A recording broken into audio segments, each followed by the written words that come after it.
बिस्मिल्लाहिर्रहमानिर्रहीम। आज मोहतरम इमरान खान साहब की जानिब से एक नालिश की गई थी, पिटीशन थी, जो सुप्रीम कोर्ट में हमें हिदायत हुई थी कि आप जो भी मामलात होंगे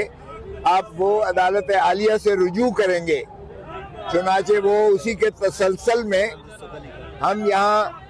हाई कोर्ट में, हमने जो है इस्लामाबाद हाई कोर्ट में, जहाँ के तोशाखाना बंद, जिसकी अपील जो है ज़ेरे तजवीज़ है, जिसमें हमने सेंटेंस को सस्पेंड करवाया था और जिसमें कन्विक्शन की मुअत्तली के लिए हम सुप्रीम कोर्ट में हमने इस्तदा कर रखी है, जो भी वहाँ समाअत के लिए फिक्स हुई थी।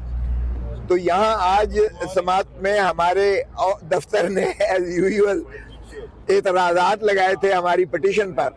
और पहले जब डिवीजन बेंच जो है इस्लामाबाद हाई कोर्ट की, जब उन्होंने मोहतरम इमरान खान साहब की पिटीशन को टेकअप किया तो उन्होंने मुझसे पूछा, इस्तफसार किया कि क्या एतराज़ात लगे हैं। वो साथ ही उन्होंने ऑफिस के एतराज़ात भी देखना शुरू कर दिए। मैंने कहा जी, इसमें उन्होंने कहा है कि मुसद्दका नकूल जो है फ्रेंड ऑफ द कोर्ट, जो बैरिस्टर सलमान सफदर साहब ने अदालत उज़्मा के चीफ जस्टिस साहब की सरबराही में 2 रुकनी बेंच के हुक्म पर, जो उनको फ्रेंड ऑफ द कोर्ट बनाकर इमरान खान साहब की लिविंग कंडीशन के बारे में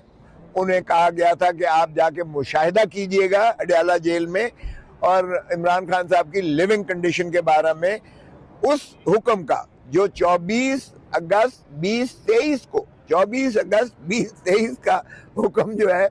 उसकी तकमील करवाना सुप्रीम कोर्ट ने जो है वो लाजिम समझा। और ये 3 साल के बाद ये देखिएगा कि हमारी जो है वो इस्तदा पर उस पर अमलदारी शुरुआत हुई। तो अटॉर्नी जनरल साहब को भी ये कहा गया कि आप जो है सुपरिटेंडेंट जेल अडयाला जेल की जानिब से भी आप रिपोर्ट कीजिएगा कि उनकी सेहत के बारे में और उनकी लिविंग कंडीशंस के बारे में जो है, जो जिस तरह के वो अहकामात पहले चीफ जस्टिस की सरबराही में 3 रुकनी बेंच 24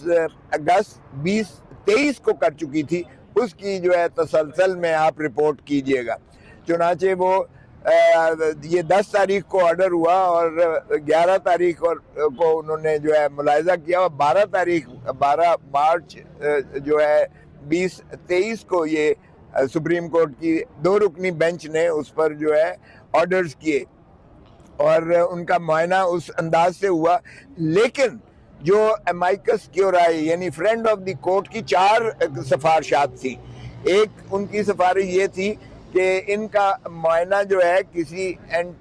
जो है अपना रेटिना स्पेशलिस्ट यानी कोई माहिर इमराज चश्म से जो है इनका मुआयना करवाया जाए, एक बात। और चूंकि पिम्स हॉस्पिटल में माहिर इमराज चश्म रेटिना स्पेशलिस्ट कोई है ही नहीं, जबकि शिफा इंटरनेशनल में वो है ही जो है आंखों का अस्पताल है और जनरल अस्पताल तमाम शोबे हैं, और वहाँ रेटिना स्पेशलिस्ट भी है और बाकी मुकम्मल जो है, चूंकि उन्होंने कहा कि इनकी जो है दांतों की भी तकलीफ है और इनका जो है रेगुलर चेकअप भी जो है वो उसमें भी तसाहल किया जा रहा है। उनकी उम्र के हिसाब से उनका जो है मुआयनाजात बाकायदा रेगुलरली होना चाहिए, ये फ्रेंड ऑफ द कोर्ट ने लिखा था। सो इस की रोशनी में, और दूसरी बात उन्होंने लिखी कि इनके जो अपने ज़ाती मुआलिज हैं, जो शौकत खानम से में हैं, जो डॉक्टर फैसल हैं और डॉक्टर आसिम यूसुफ हैं, उनको साथ मुंसलिक किया जाए। इनके तमाम प्रोसीजर्स के बाद जो भी इनकी मेडिकल ट्रीटमेंट हो और मेडिकल एग्जामिनेशन हो, उसमें उन मुआलिज को शरीक और शामिल किया जाए, चूँकि उनके पास सारी इमरान खान साहब की साबका हिस्ट्री और उनका फैमिली हिस्ट्री मौजूद है, और इसीलिए उनको जो है उसके आर्जा जो भी इलाज होगा उसमें उनको जो है यकीनन फैसिलिटेशन मिलेगी। तीसरी बात जो है फ्रेंड ऑफ द कोर्ट ने जो सिफारिश की थी वो ये था कि फैमिली मेंबर्स को एसोसिएट किया जाए, क्योंकि फैमिली मेंबर्स की तसल्ली और तशफ़ी न सिर्फ लाजिम होती है बल्कि मरीज़ की भी, पेशेंट की भी जो है उसमें एक पहलू होता है जिसमें उसकी बीमारी आर्जे की जो है वो यकीनन बेहतरी होती है। सो फैमिली मेंबर्स का भी जो जेल रूल्स में भी मौजूद है उनको भी एसोसिएट करना लाजिम मुतसव्वर किया गया। और चौथा ये था कि ये जो सॉलिटरी कन्फाइनमेंट है और वकला को जो मिलने नहीं दिया जा रहा,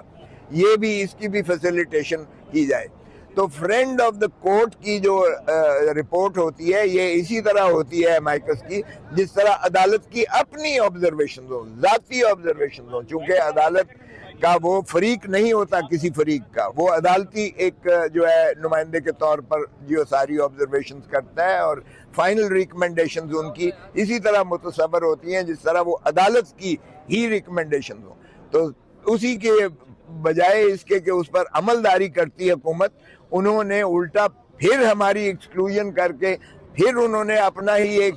डॉक्टर्स का बोर्ड बनाकर फिर जाती उन्होंने जो है मनपसंद के डॉक्टर्स को भेजकर और इनका जो है मुआयना फिर पिम्स में किया। और हमारे मुआलिज जो इमरान खान साहब के जाती मुआलिज थे उनको भी एक्सक्लूड कर दिया,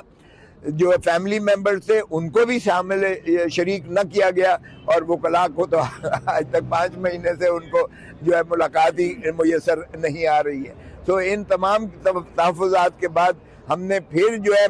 हमने CM दी और सुप्रीम कोर्ट में लगी, जो हमने जाकर चीफ जस्टिस साहब की अदालत में उनसे अर्ज किया कि जनाब हमारी ये शिकायत जो है, नालिश जो है सुन लीजिएगा। तो उन्होंने फरमाया कि दफ्तर में हमने एतराज़ात के साथ जो है आपकी दरख्वास्त को किया है वापस, आप देख लीजिएगा, उन एतराज़ात की रोशनी में आप आगे जो है पेशरफ्त कीजिएगा। तो वो एतराज़ात हमने लिए, तो उसमें 2 एतराज़ लगे हुए थे। एक ये कि आपने मुसद्दका नकल जो है एक ये था कि आपके आखिरी पैरा जो कि चीफ जस्टिस साहब के 12 मार्च के जो फैसले में लिखा गया है, आखिरी पैरे में 12 मार्च के चीफ जस्टिस की सरबराही में 2 रुकनी बेंच ने लिखा था कि कोई भी मामला इस तोशाखाना 2 के मुकदमे के बारे में अगर साहिल को यानी इमरान खान पिटिशनर को अगर महसूस होता है तो वो उसकी नालिश जो है वो हाई कोर्ट में जाकर करेंगे जहां उनकी अपील ज़ेर इल्तवा है। एक ये एतराज़ था और दूसरा ये एतराज़ था कि एडवोकेट ऑन रिकॉर्ड के बगैर जो है ये दरख्वास्त की पजीराई नहीं हो सकती है।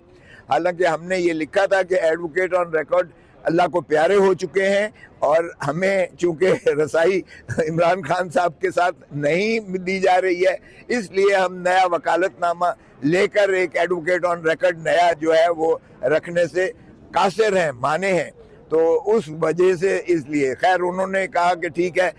आप एडवोकेट सुप्रीम कोर्ट हैं, आपकी तरफ से दायर हो चुकी है, लेकिन पहला जो है एतराज़ात की